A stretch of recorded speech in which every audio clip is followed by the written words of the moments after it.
친구 내가 의지하는 내 의지하수 나의 사모하는 친구 나의 기도 들으사 응답하여 주시니 미쁘신 나의 좋은 친구.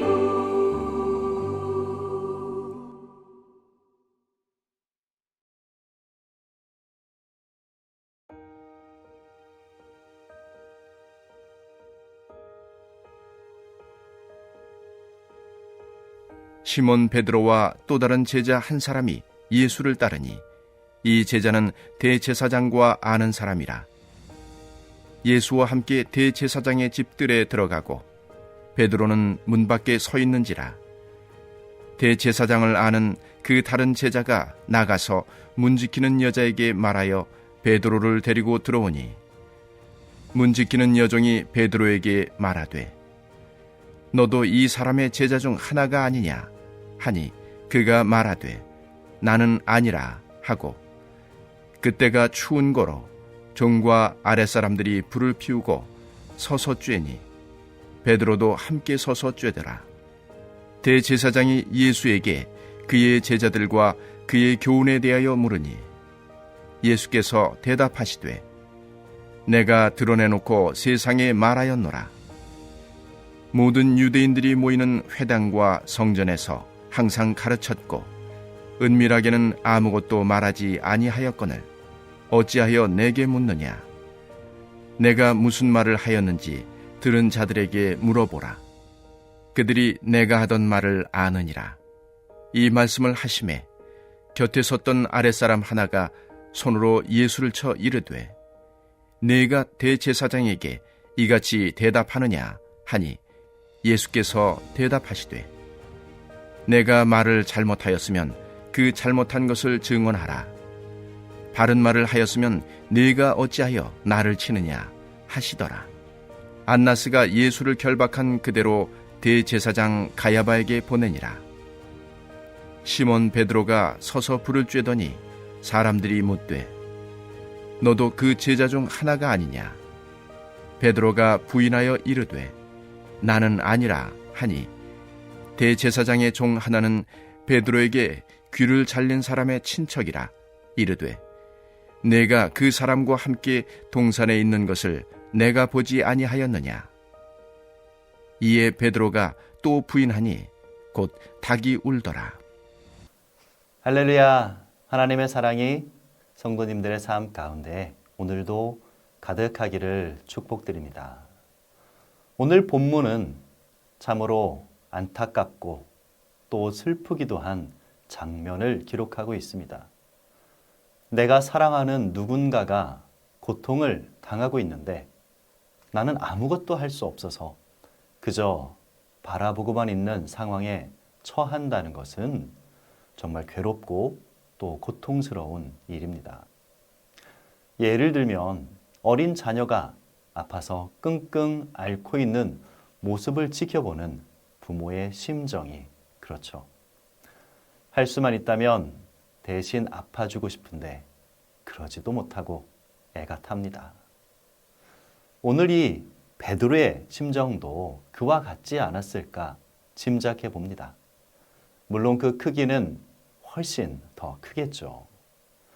자신이 그토록 사랑하는 선생님이 지금 바로 눈앞에서 죽음의 길을 향해 걸어가고 있는 모습을 바라보는 베드로는 얼마나 괴로웠을까요?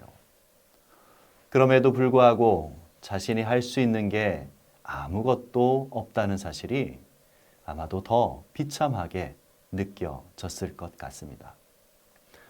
그런데 이 사건을 기록한 본문의 구조를 보면 이 글의 저자인 요한이 눈치가 좀 없는 것 같습니다. 오늘 이 사건은 사복음서 전체에 다 기록이 되어 있습니다. 그리고 그 말씀들을 서로 비교해 보면 분량이나 관점이 조금씩 다르다는 것을 알 수가 있죠.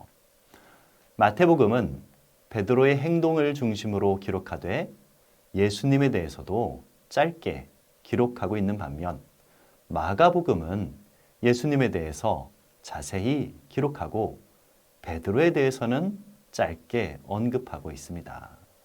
그리고 누가복음은 둘 다 간략하게 기록하고 있습니다. 어쨌든 이 세 복음서에는 공통점이 있는데요. 그것은 예수님과 베드로의 행적에 대해서 차례대로 기록하고 있다는 것입니다. 예수님의 이야기를 다 적고 그 다음에 베드로의 이야기, 혹은 베드로의 이야기를 다 적고 그 다음에 예수님의 이야기, 이런 식이죠. 그런데 특이하게도 이 요한복음만은 베드로의 언행 사이에 예수님의 이야기를 끼워 넣었습니다. 우리가 잘 알고 있듯이 베드로는 예수님을 3번 부인하는데요. 첫 번째 부인한 이야기와 그리고 두 번째, 세 번째 부인한 이야기, 그 사이에 예수님에 대한 기록을 삽입해 넣었습니다. 이 본문을 한번 보시면요. 베드로는 17절에서 첫 번째로 자신이 예수님의 제자임을 부인하죠. 그리고 19절부터는 예수님이 하신 말씀들이 기록이 되어 있습니다. 예수님은 제자들에 대해서 대제사장이 물었을 때 그 제자의 이름을 밝히지 않으셨습니다. 이것은 제자들을 부인하신 것이 아니라 그들의 안전과 생명을 위해서 함구하신 거죠. 예수님은 생명의 위협을 받는 상황에서도 제자들을 지키셨던 겁니다. 하지만 예수님에 대한 기록이 끝나는 25절을 보면 베드로는 그러한 의리 있는 스승님과는 다르게 또다시 자신이 예수님의 제자임을 부인하고 27절에서 마지막 3번째로 또 부인을 합니다.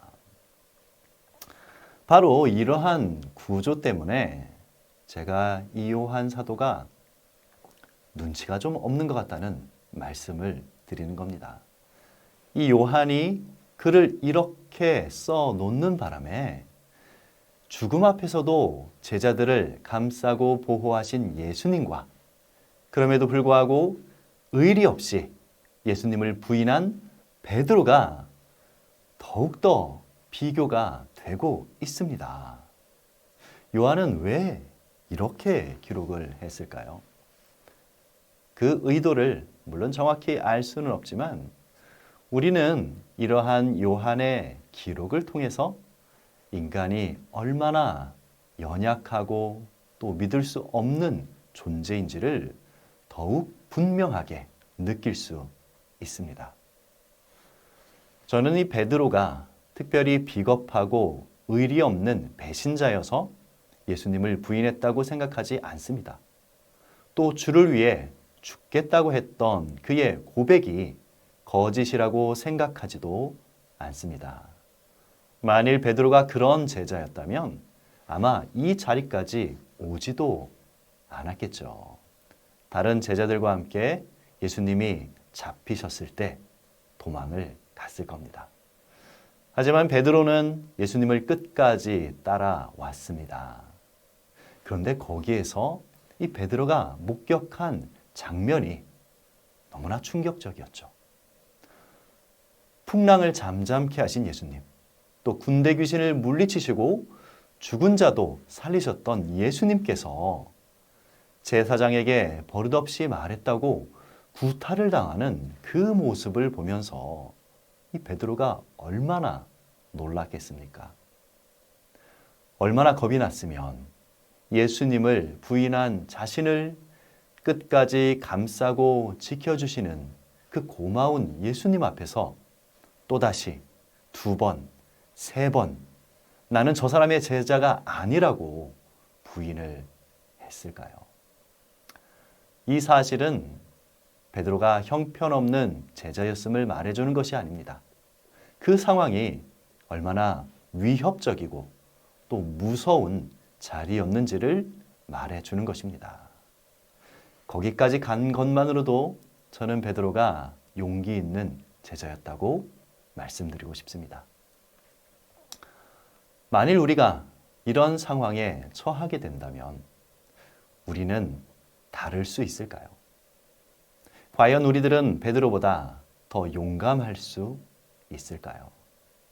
나는 다르다고, 나는 절대로 예수님 부인하지 않을 거라고 자신 있게 말을 하기보다는 인간이 얼마나 연약한 존재인지 인정할 수 있는 그러한 은혜가 있으시기를 바랍니다. 또 항상 겸손한 마음으로 늘 깨어서 시험에 들지 않도록 하나님의 도우심을 구하는 저와 모든 성도님들 되시기를 축복합니다.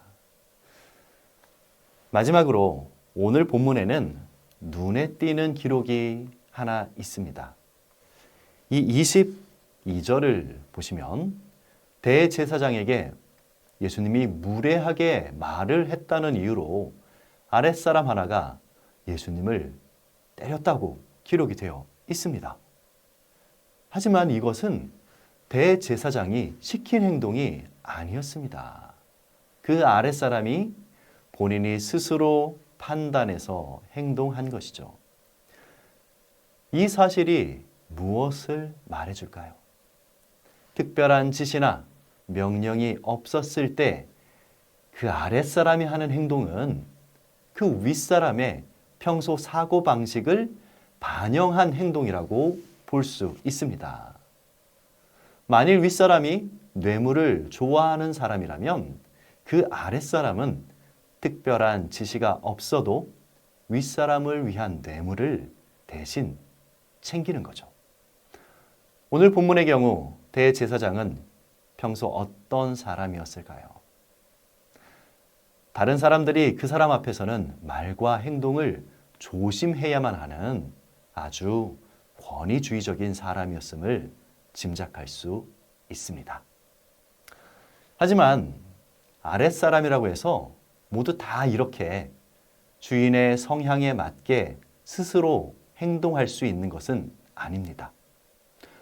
평소 주인과 혹은 그 윗사람과 친밀한 사람, 늘 가까이 하면서 주인의 생각과 가치관을 파악하고 이해하고 닮아가는 아랫사람만이 스스로 판단해서 주인이 원하는 혹은 주인이 할 것 같은 행동을 할 수 있는 것입니다. 하나님과 우리의 관계도 그렇습니다. 우리가 살아가면서 마주하게 되는 모든 결정에 대한 해답이 성경에 다 나와 있지가 않습니다. 때문에 우리는 우리 스스로 판단해서 결정해야 하는 성경에 정확하게 기록되어 있지 않은 그러한 일들이 참 많죠. 그때 우리가 우리의 주인 되신 하나님께서 원하시는 결정, 하나님이라도 그렇게 하셨을 것 같은 결정, 하나님의 생각과 가치관에 부합하는 결정을 하기 위해서는 어떻게 해야 할까요? 마치 주인과 가까이 하는 아랫사람만이 주인의 지시가 없어도 주인이 흡족해 할 만한 행동을 할 수 있는 것처럼 말씀으로, 기도로, 또 찬양으로 평소에 늘 하나님과 가까이 하며 하나님의 뜻을 이해하고 하나님의 가치관을 닮아가는 성도만이 그런 판단과 선택과 행동을 할 수 있는 것입니다. 오늘도 말씀으로 하나님께 더욱 가까이 하는 성도님들 되시기를 축복합니다. 오늘도 기도로 하나님의 생각과 마음을 자기 안에 가득 채우는 성도님들 되시기를 축복합니다. 그래서 성경에 기록되어 있지 않은 그러한 일들에 대한 결정을 할 때도 또 주님께서 음성으로 우리에게 들려주시지 않더라도 하나님이 원하시고 기뻐하시는 선택과 결정이 무엇인지 분명히 알고 행하는 저와 여러분 되시기를 예수 그리스도의 이름으로 축복드립니다.